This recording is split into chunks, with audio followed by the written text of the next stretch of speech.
All right, guys, we are live.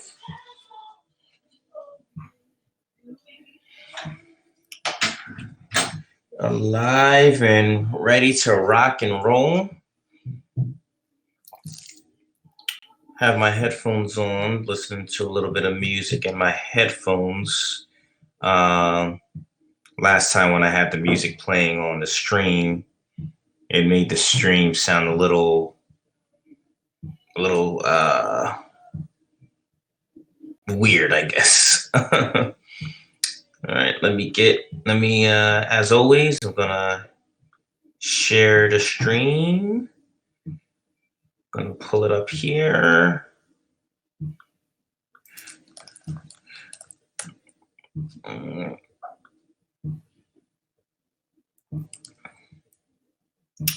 right, usually takes just a minute to get it going. All right, live now. Okay. And it looks like my description did not load. So I'm gonna see what that's all about. Let's see if I can go to the live control room and see what happens there.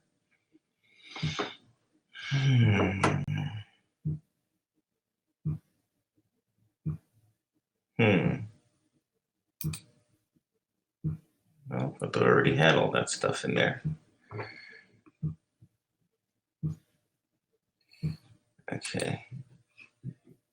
Oh man.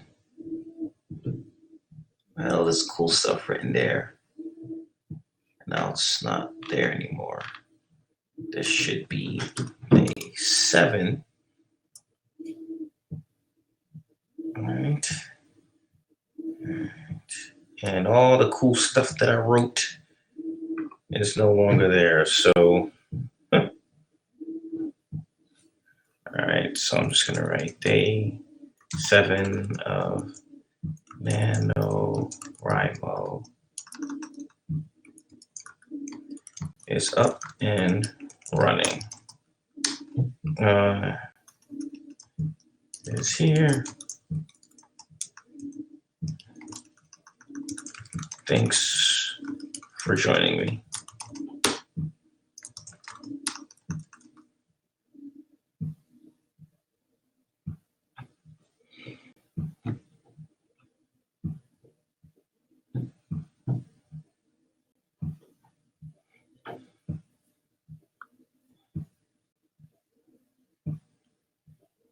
Oh, okay. Just learned something new.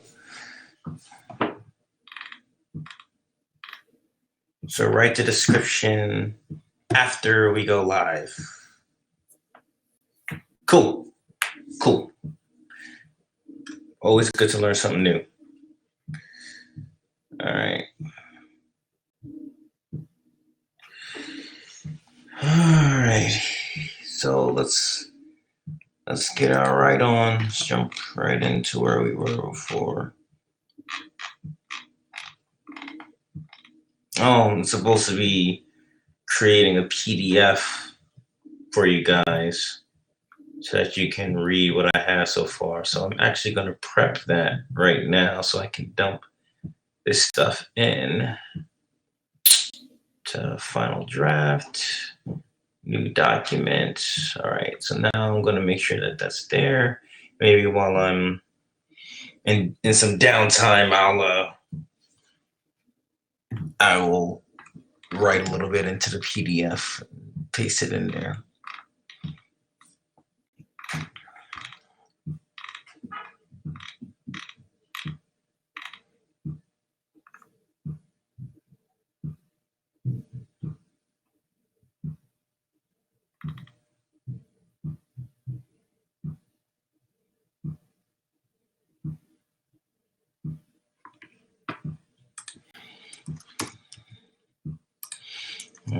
Cynthia's having her big explosion.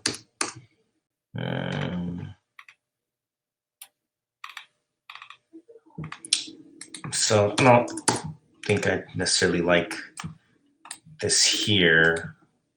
I'm going to keep it for now.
I guess I didn't share the stream yet.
So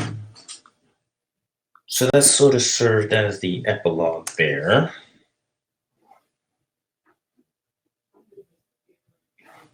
Yeah, the specter of the chronobomb. We have Cynthia.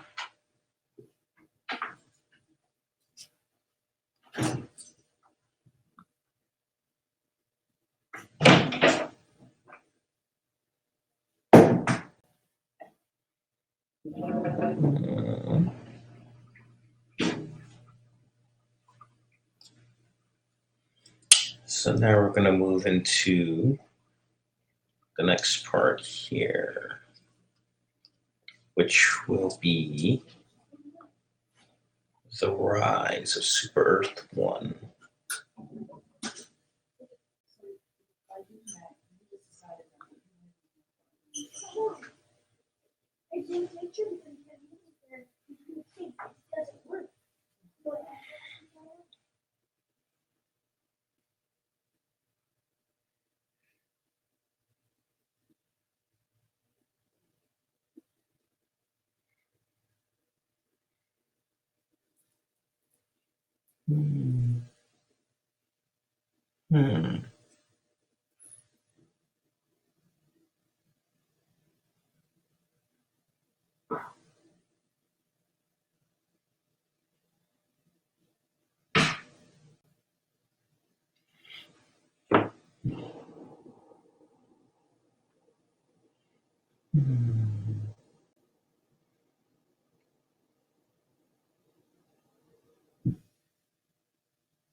Hmm.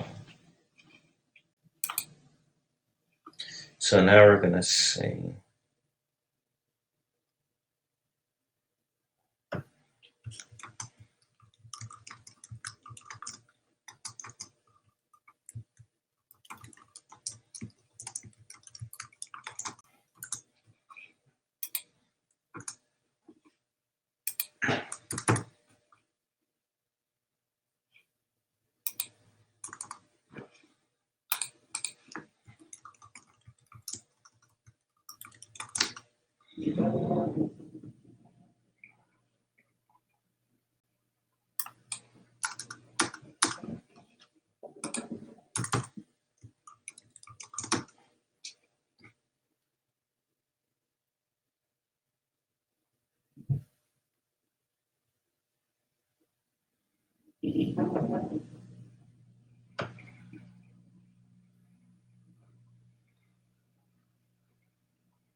All right.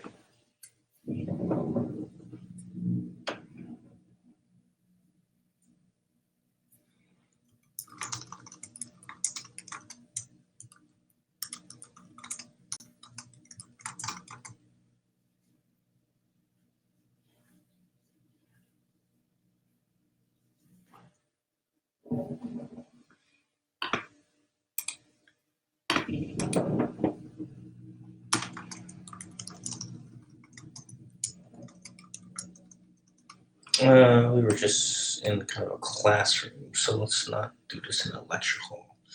All right, we are about to meet a character named Jessica Beck.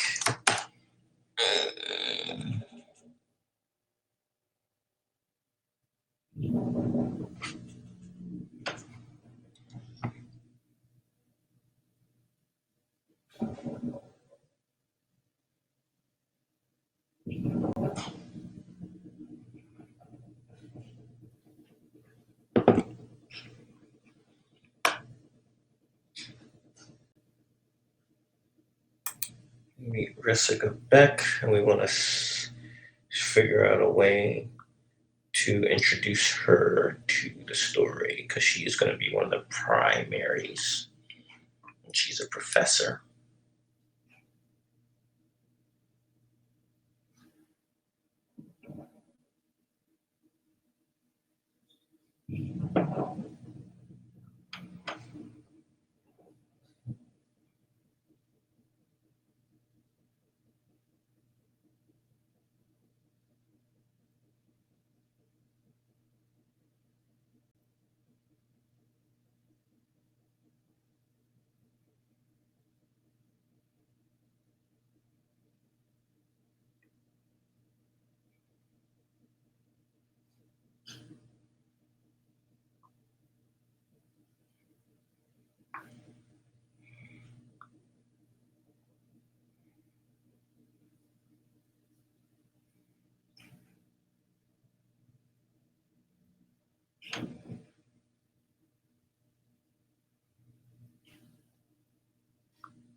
Overthinking it too much. We're going to go lecture hall.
All right, so we're going to meet Jessica Beck.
So just brown skin, the personification of intelligence is giving a lecture.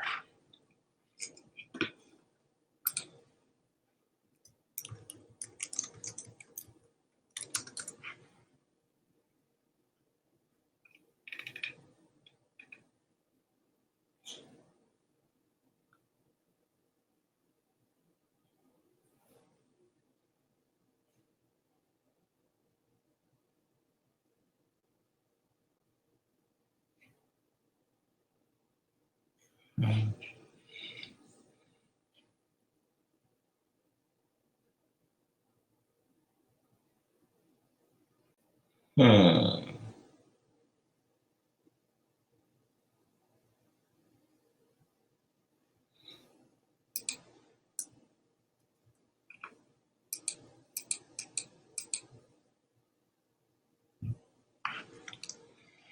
We're actually going to introduce her because I want to say something without her saying it. So we're going to have a character introduce her because I want to talk about how she is the foremost expert on hyperanthropology.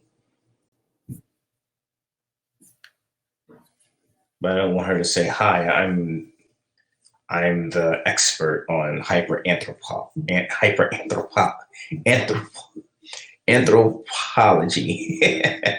Anthropology. We're gonna say that we're gonna have somebody introduce her. I'm not totally sure.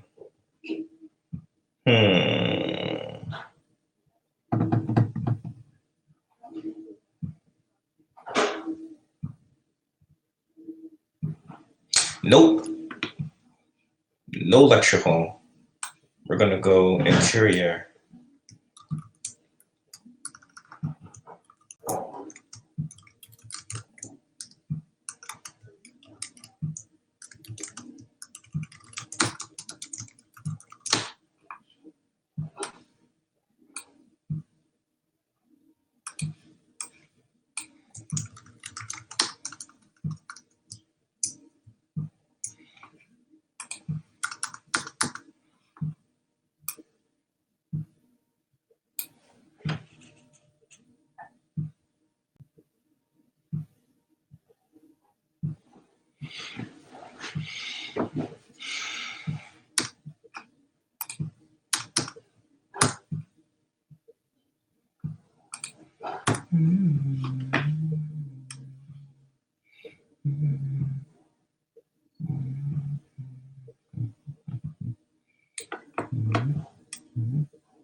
Keurig. How do you spell that? Keurig. I don't drink coffee, so whenever I begin to write about something with coffee, I always have to do research. I know a writer who doesn't drink coffee. There's not very many of us out there, but we do exist. All right. The dozens of Keurig packets in and around the trash can indicate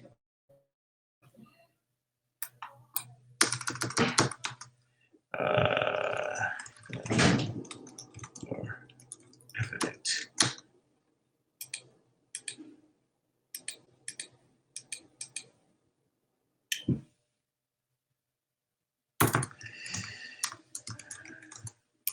Dr. Beck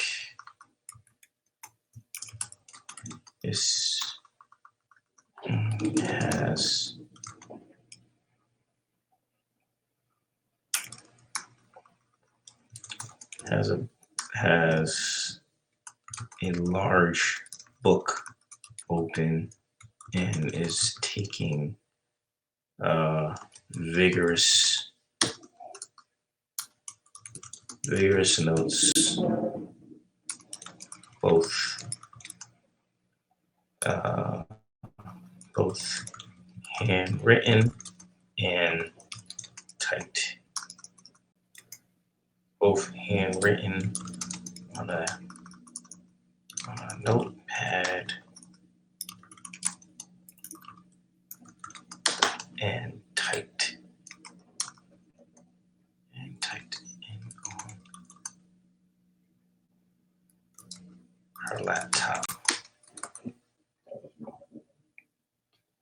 on her laptop.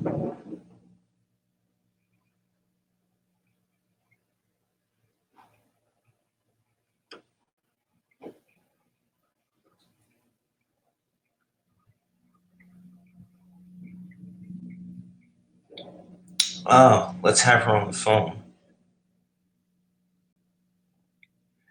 Her shelves are filled with these hang in the air.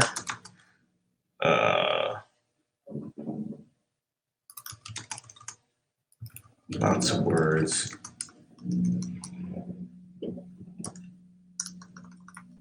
Lots of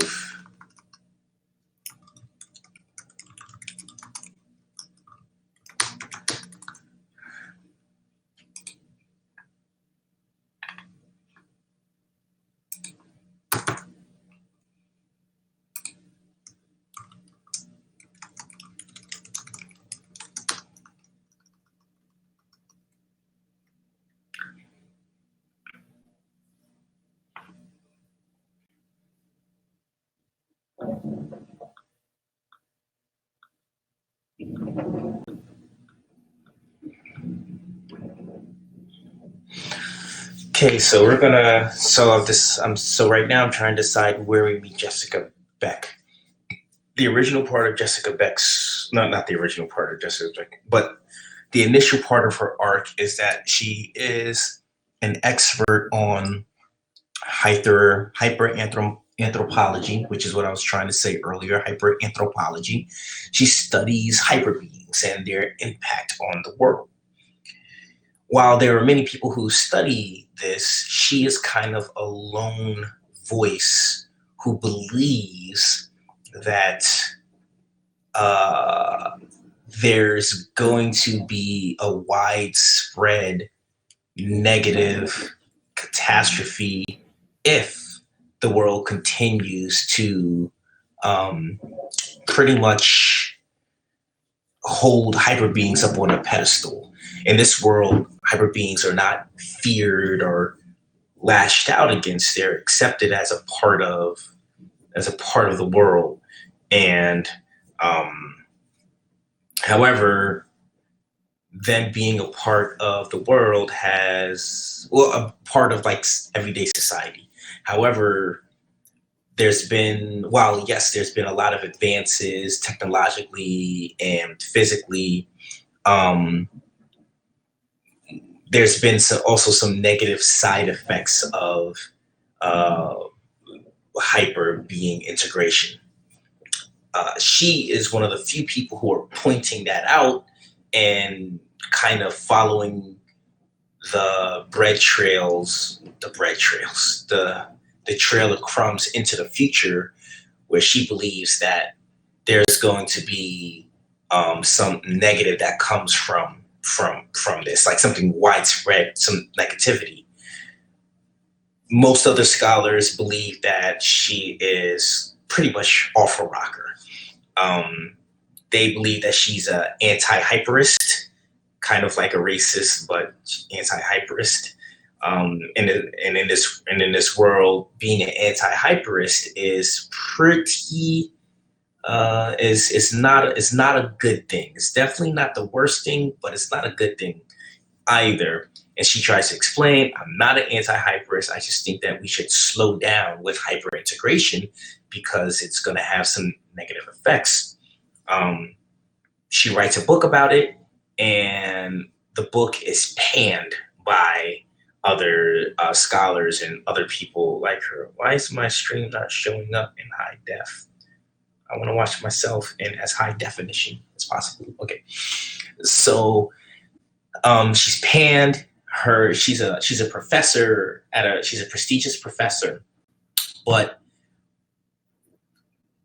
what she is saying is steadily wrecking her credibility to the point where she's going to lose her job as a professor.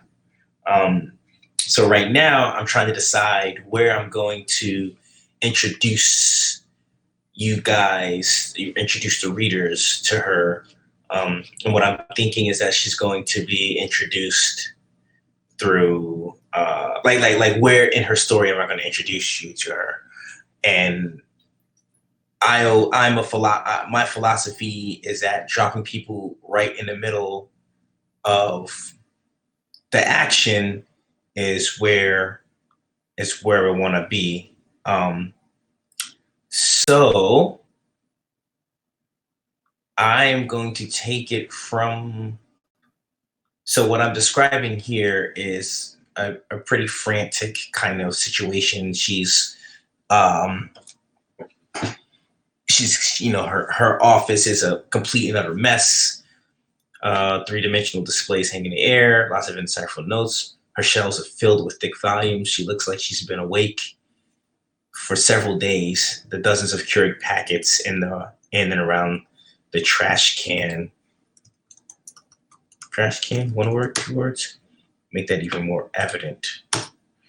Dr. Beck has a large book open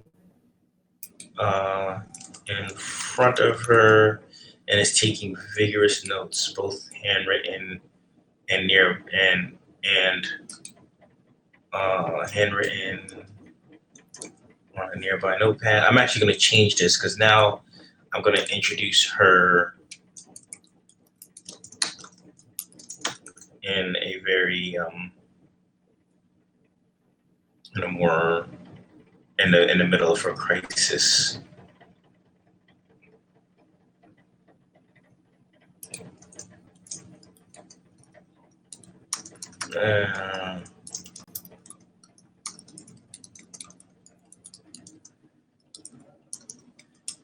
Is a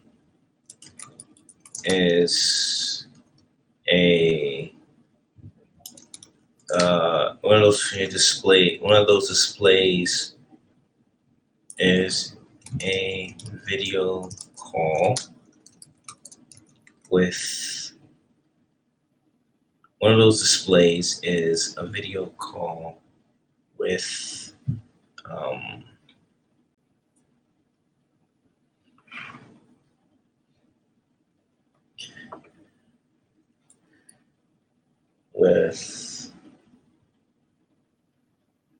let's say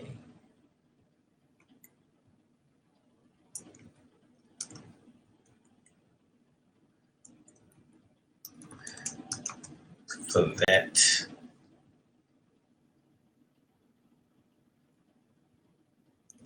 For that.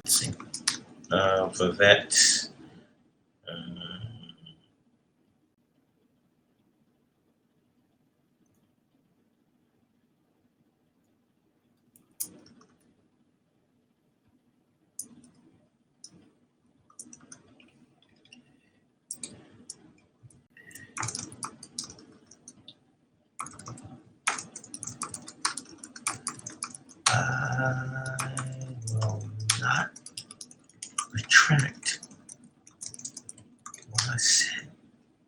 I will not retract what I said.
Red Vivette Pennington.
Please just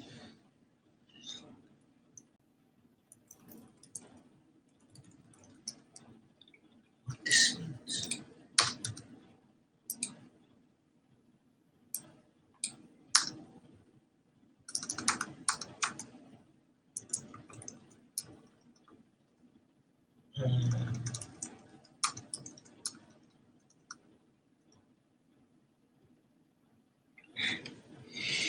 A second display, we see a video call of that Pennington.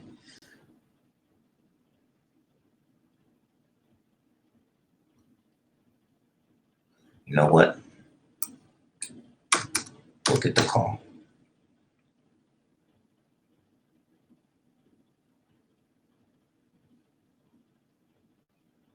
All right. We're going to have the call come in.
Hmm.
Hmm.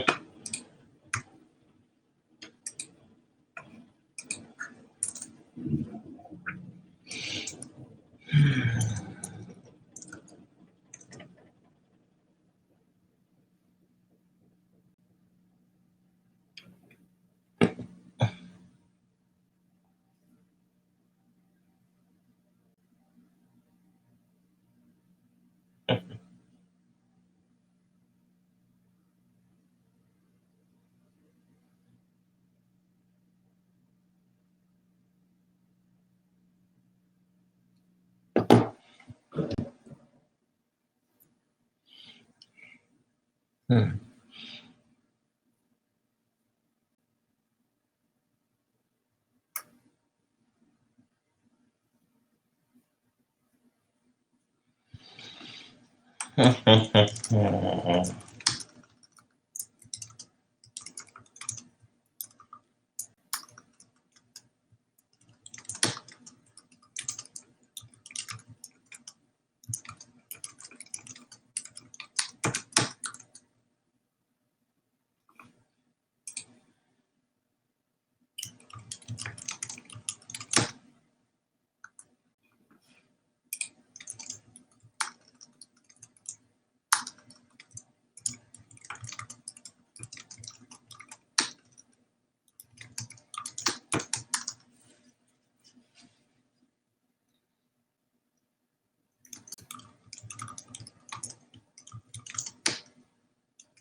When it comes to writing, um, vocabulary really helps.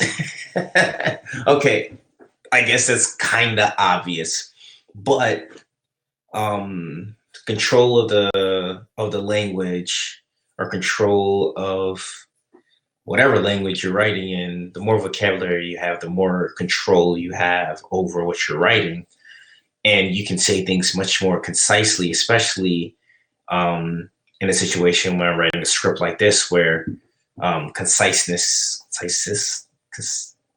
being concise is important. So um, So yeah, so here I can say exasperated instead of, exasperated gets the point across, that she doesn't want this call, rather than spelling out that Jessica doesn't want to take this call. Say she's exasperated, and then of course she says crap. Not now. Hmm. Uh, she reluctantly accepts the call, and for vet call, she reluctantly accepts the call. She reluctantly accepts the call. Hmm.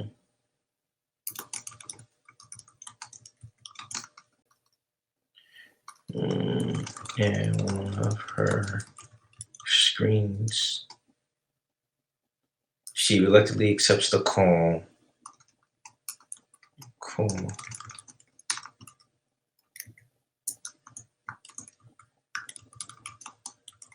Shows up on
this. I don't think I need anyways to say make this more evident, but I don't feel like working through that edit right now, so I'm just gonna keep going. And again, first draft, just kind of pound this stuff out. So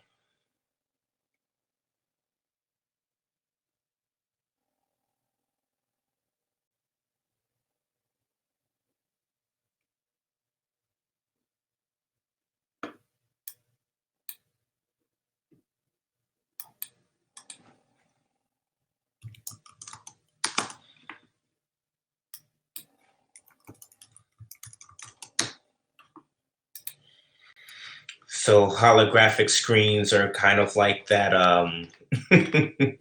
kind of like that telltale that this is the future, sort of. You know. Um at least for now, although we are certainly moving that way. Let's say three-dimensional holographic displays hang in the air. They're filled with notes, diagrams, equations, and more. Shells.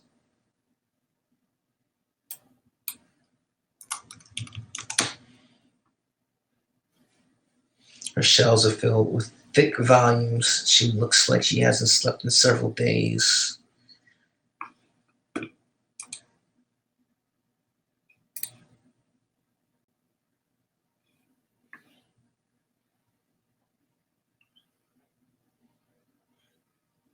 And I do have my dictionary and my thesaurus open on my laptop over here. I do have those open, so if I do feel like going in, diving in, and doing some research, then they're ready. But right now, I'm not doing it. So let's see. What are the holographic screens?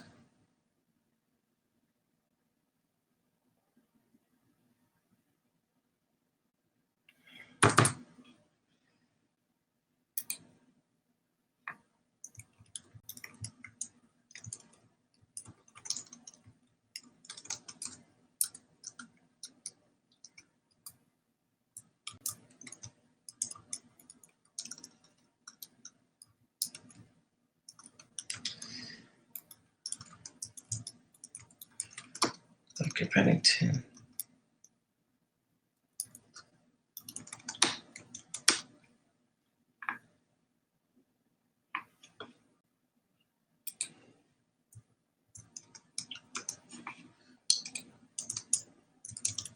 Jessica puts on a pleasant face.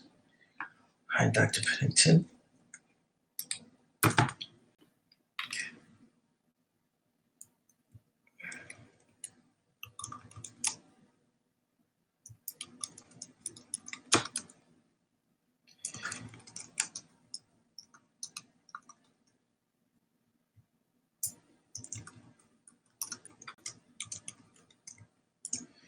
Hello, Dr. Beck.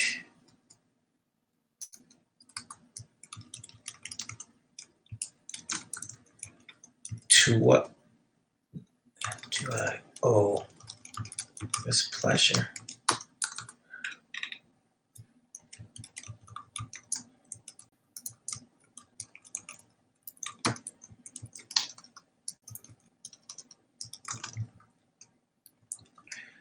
I read your latest editorial.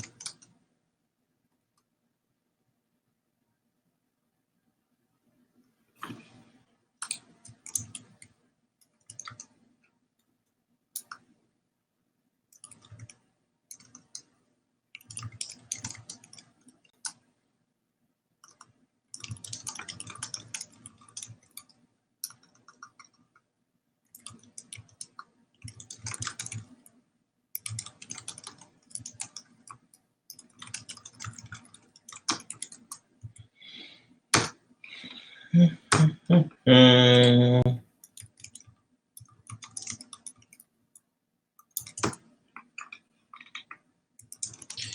fact, everyone did.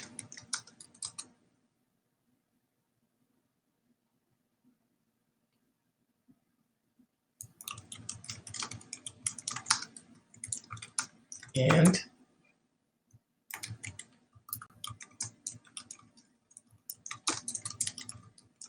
everyone is calling for your head.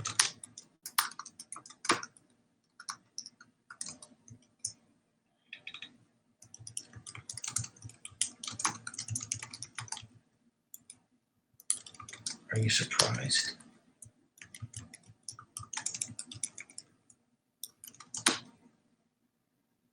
Are you surprised?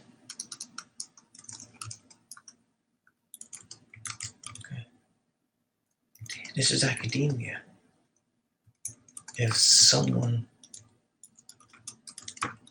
calling for your head, are you really doing your job?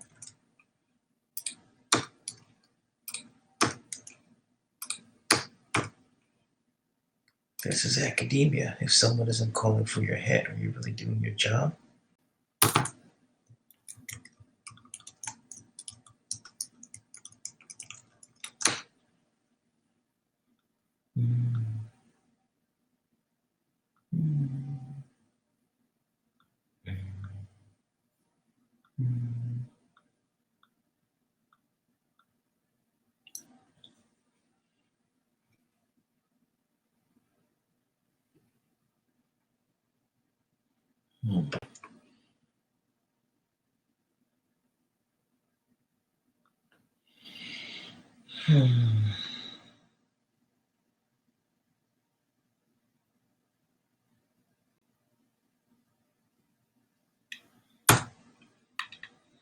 In fact, everyone did, and everyone is calling for your head. Are you surprised? This is academia. If someone isn't calling for your head, are you really doing your job?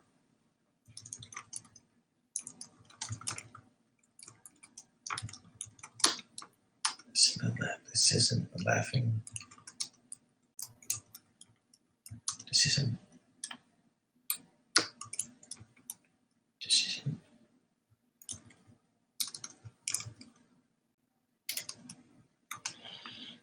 Let's see. I read your latest editorial. The one about how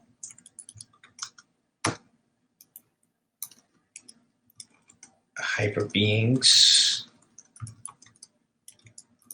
eventually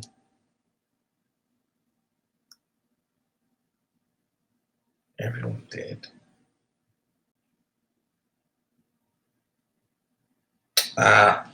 So here's the thing, right? I wanted to do this, like I wrote this, I read your latest editorial. In fact, everyone did, and everyone is calling for your head. So I like that, but if I want to add a little bit more information here,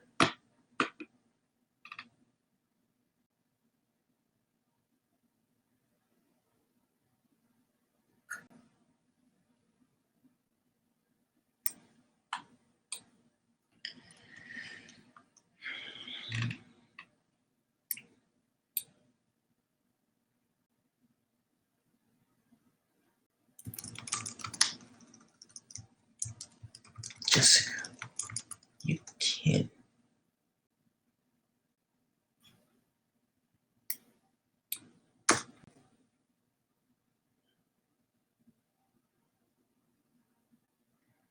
If someone isn't calling for your head, are you really doing your job?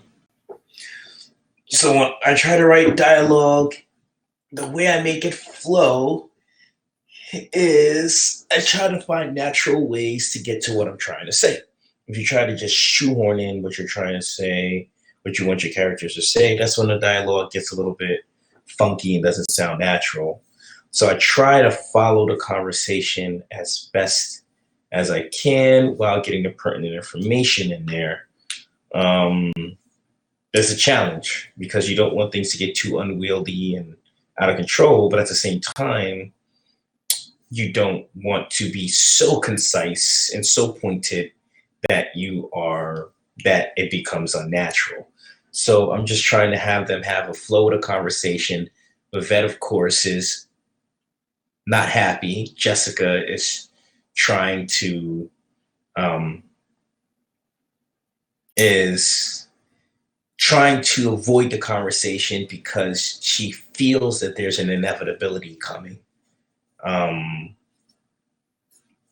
She knows that her boss is not happy with her and that this could be a pink slip conversation. So she's trying to defend herself before she actually has to defend herself. But as we'll find out in this conversation, this is not the first time they've had to have this talk. Dr. Jessica Beck was already on thin ice. So yeah. So Jessica's about to get fired.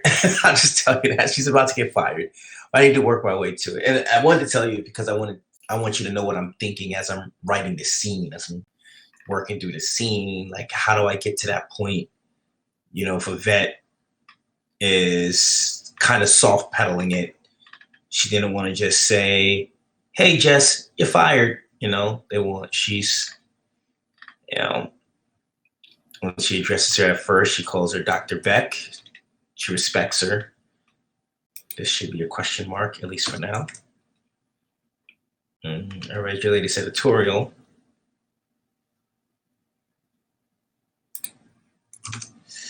It said you're looking for something. In fact, everyone did. And everyone's calling for your head. Are you surprised? This is academia. If someone isn't calling for your head, are you really doing your job? Maybe we can say that. Your job is to research.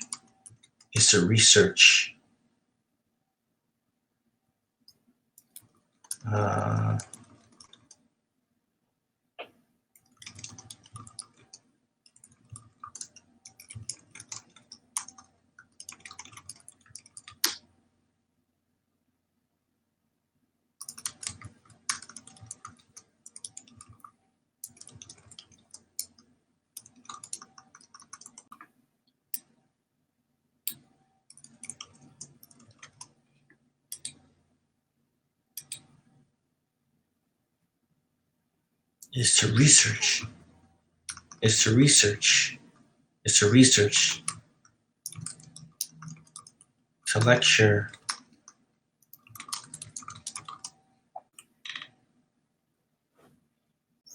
your job is to research, to lecture, and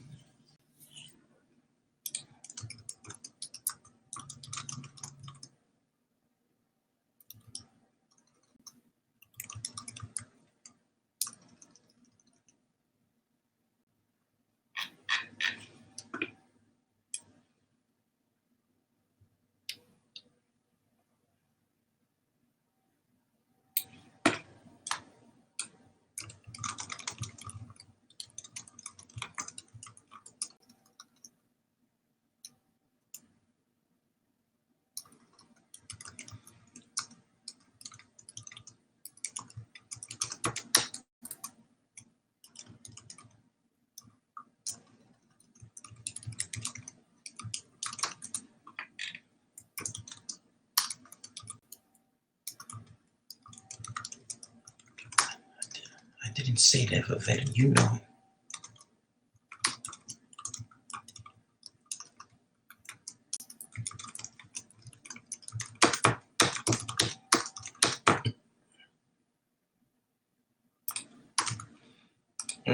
This does not like the way I'm formatting.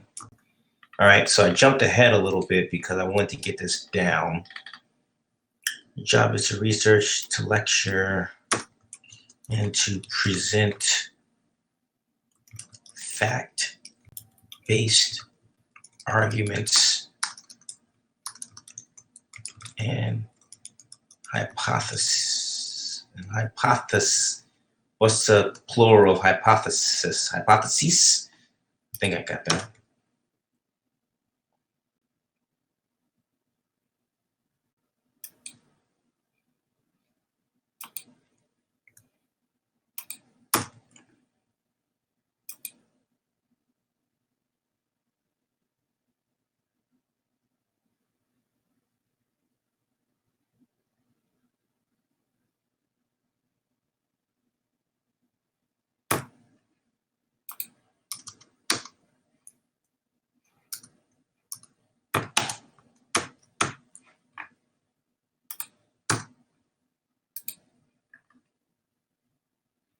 Actually, we don't want to say that.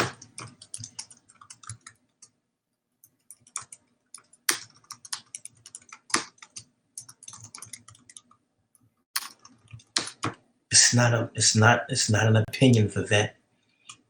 You've seen my research.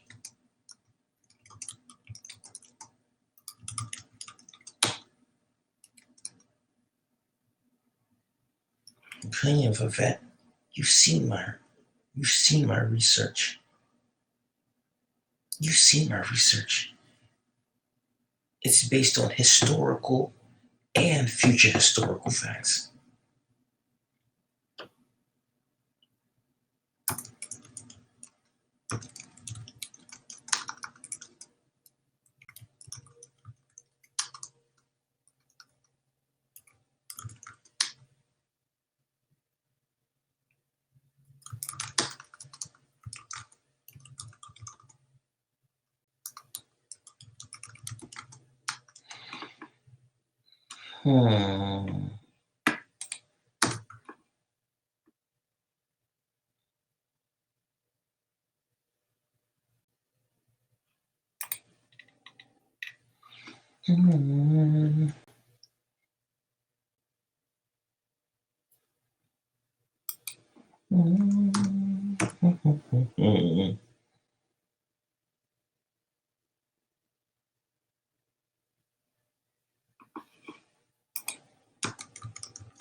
I don't want to say historical and future historical. I want to say it's based on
We are past an hour.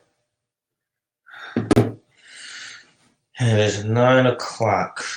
I still need to create one of these be back later screens. Hmm.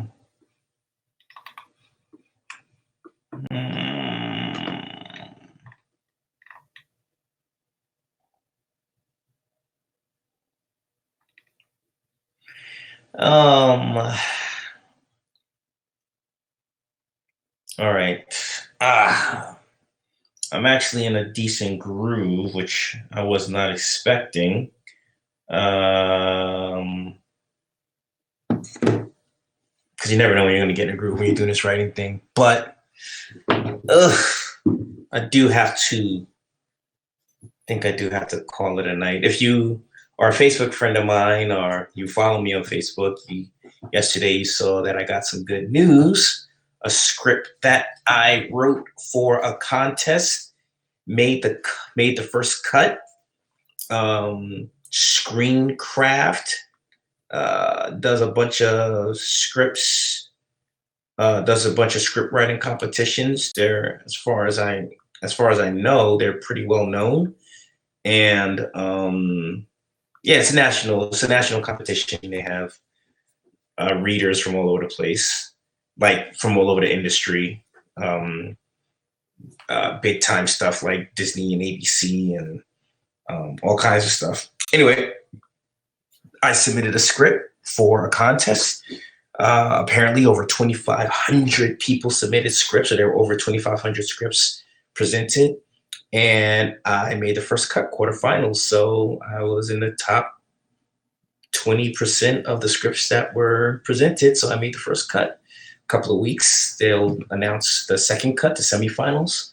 But yep, my script called Trigger made the cut. So I'm very excited about that. Maybe this is what I'll do. I will post the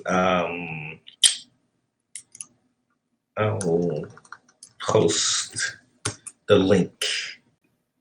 Oops, what did I do? All right, so I'll post the link so that everyone can see my accomplishment.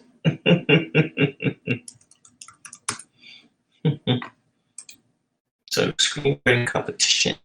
All right, so I'm gonna pull it up and pilot launch. So if you want to check it out,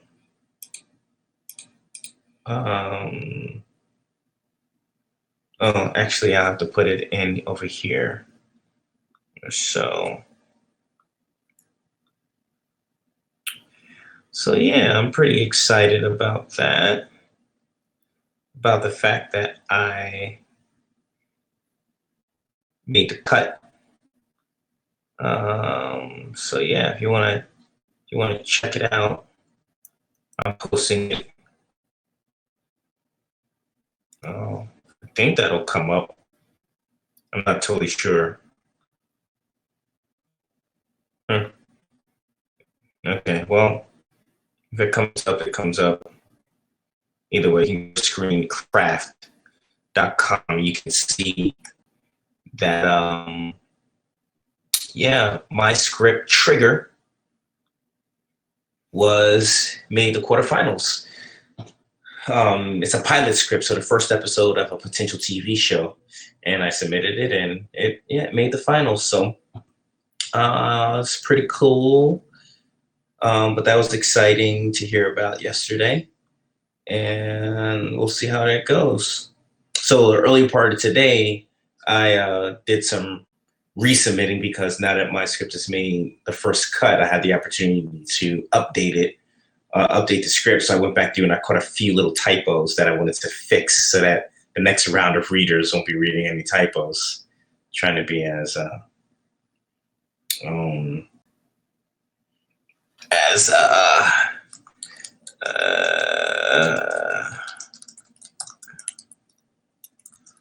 let's see.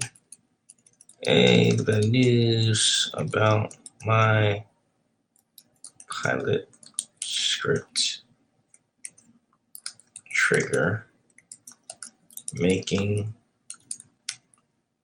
it to the quarterfinals of this screen of this script writing competition.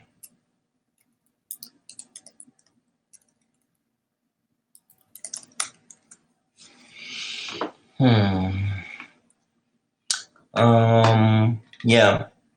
So spent the first part of the day updating that, then working on some other stuff for the Creative Extreme and then for some of my clients. And so I got to this late. Like I said, I'm hoping sometime next week I'll be able to do some long streams. I want to do like a good 4 or 5 hour stream of writing and everything. But you know, the time has got to be right and the situation's got to be right. So yeah, it's coming along. So it's gonna keep plugging. If you're doing NaNoWriMo, keep going even on these days when it seems like you're only getting a little bit of work done or it's slow going. Just keep going, whether you're doing NaNoWriMo or you're writing something else or anything else. Yeah, so yeah.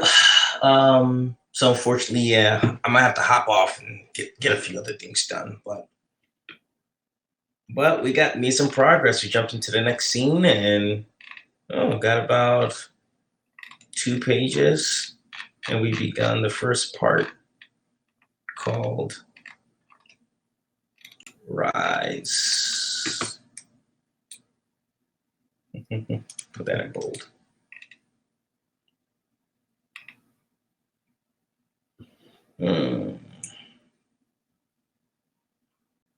So we'll have Rise, Fall, Rebirth, Future Demise. Okay, well, thank you for joining me. Yeah, we're gonna cut it off right here for now. I'm going to try and do a PDF of what we've written so far, so that you can see it in its proper formatting, and you can read through the whole thing to get an idea of where we are, what we're doing. Of course, it's a first draft, so disclaimer, disclaimer, disclaimer. It's a first draft, but nonetheless, you can kind of get that idea. So anyway, thanks for joining me and writing with me this evening. And hope to see you on the next stream. All right. Shout out to the Creative Extreme, Str8 Legendary, Christopher Isaac Society, What, Team Bandwagon, and all the other incredible creative folks that I'm working with and doing projects with. All right, guys and gals, take it easy. See you next time. The legend grows.